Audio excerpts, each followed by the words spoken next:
sa kanilang mga personal na agenda dahil gusto nilang ipa-impeach si PBBM at gusto nilang pumalit si VP Sara Duterte.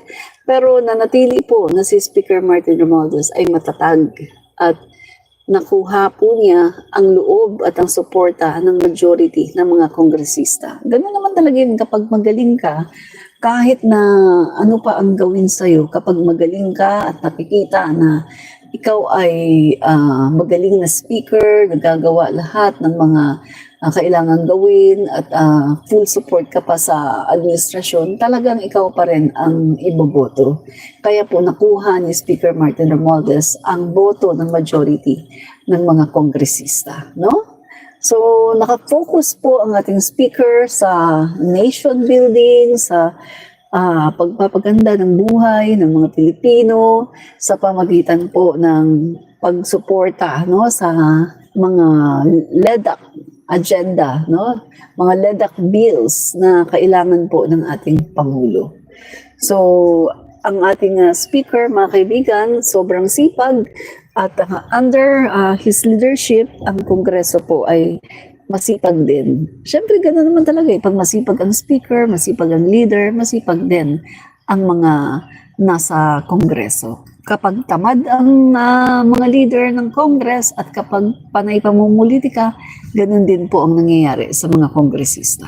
Remember, in the time of Duterte, nag-aaway-away pa si Velasco at saka si Cayetano. Nag-aagawan sila sa pwesto at nag-aaway-away. Kaya ang dami nilang mga bills, dami nilang mga batas na hindi na ipapasa o na i-approve ng nasa oras. No? Madami silang mga backlog.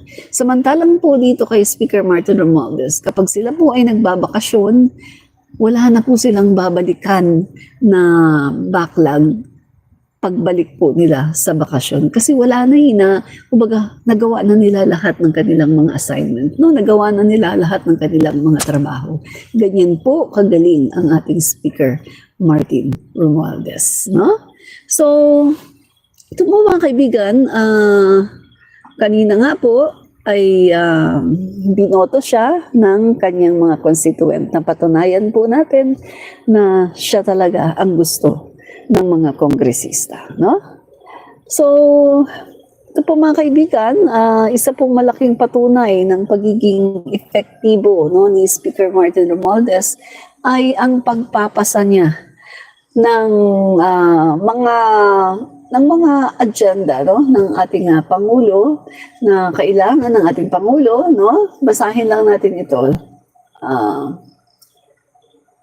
Gov.ph. Speaker Martin G. Romualdez yesterday announced the approval of 27 out of 28 measures under the Common Legislative Agenda. So, biruin mo mga kaibigan na 28 LEDAC priority bills, mga kaibigan, 27 ang na-approve.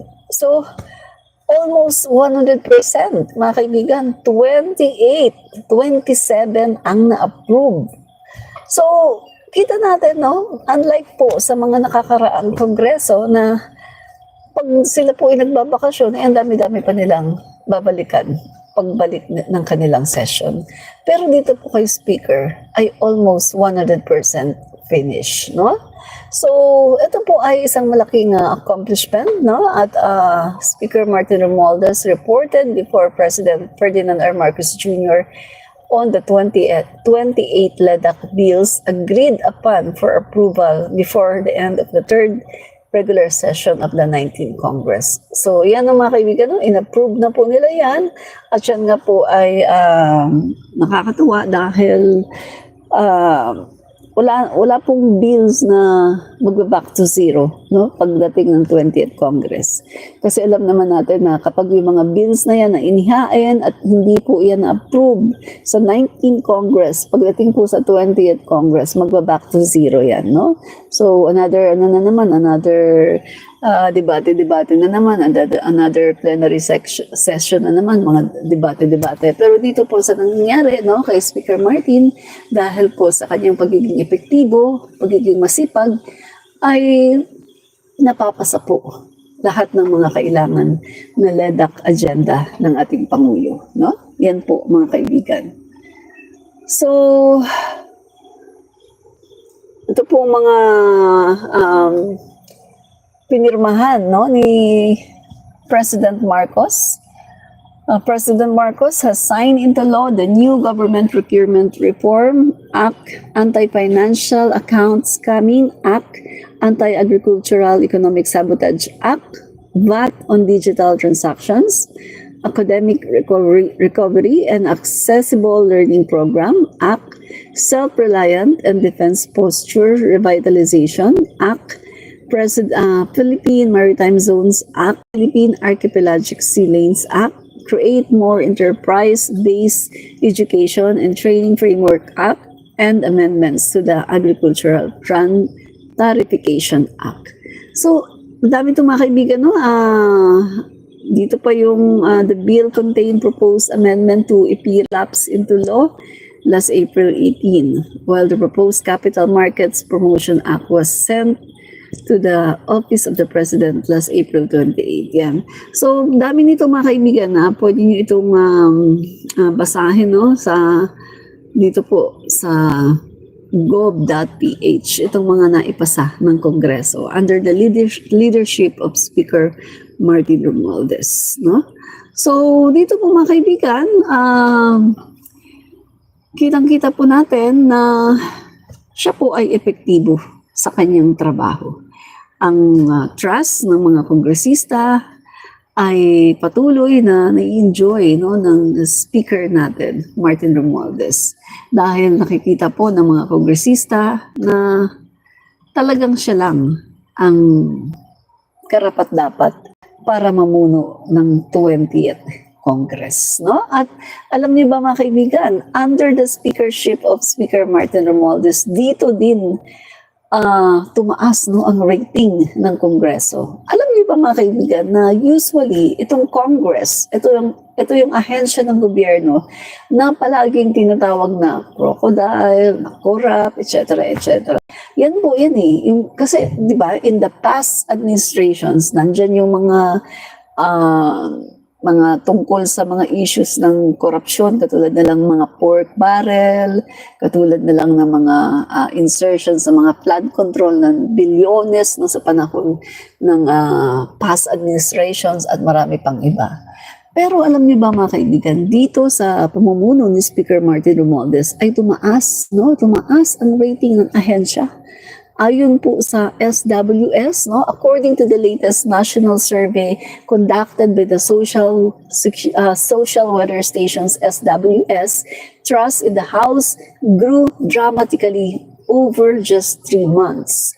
From 34% in April 2025, the House much trust rating jumped to 49% in May and reached 57% by June. Alam niyo ba mga kaibigan, no, bihira ito mangyari mga kaibigan, no?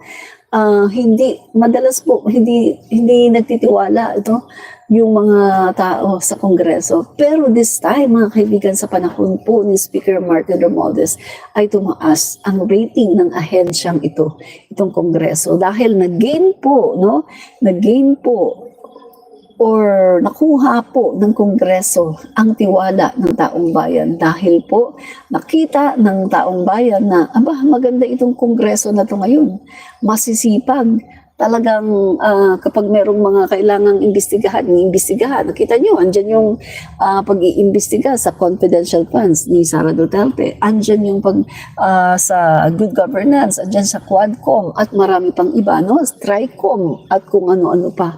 So dito po, ito lang po yung Kongreso na talagang super sinubaybayan ng mga Pilipino na mas pinapanood pa kaysa sa mga telenovela. Real talk lang po tayo dito mga kaibigan kasi ito po talaga yung Kongreso na grabing magtrabaho under the leadership of Speaker Martin Romualdez. No? Wala pong sugarcoat yan mga kaibigan. No? So the Speaker's own trust rating followed by the same upward trajectory mga kaibigan, no? Ay nag-increase din mga kaibigan in May and 34% in June, or 8% increase in 1 month period, demonstrating public recognition of his steady leadership during a politically charged final session. So, kita naman natin mga kaibigan kung gaano yung pamumulitika ng mga kalaban ni Speaker Martin. Pero dito mga kaibigan, hindi po nagpatinag ang ating butihing speaker, no? So House spokesperson Attorney Princess Abante said these figures validate the gains made by the Romualdez-led House over the past 3 years. Speaker Romualdez has united over 300 lawmakers behind one goal: to help the President fulfill the promise of Bagong Pilipinas. Diba? The Filipino people recognize the 19th Congress got the job done in terms of legislation and oversight functions that truly help citizens, Abante said. So, kitang-kita po natin mga kaibigan, yung ganda po, no? Yung maayos na kongreso, napakagandang trabaho ng kongreso sa pamumuno po ng ating butihing Speaker Martin Romualdez. Diba? Yan po mga kaibigan. So,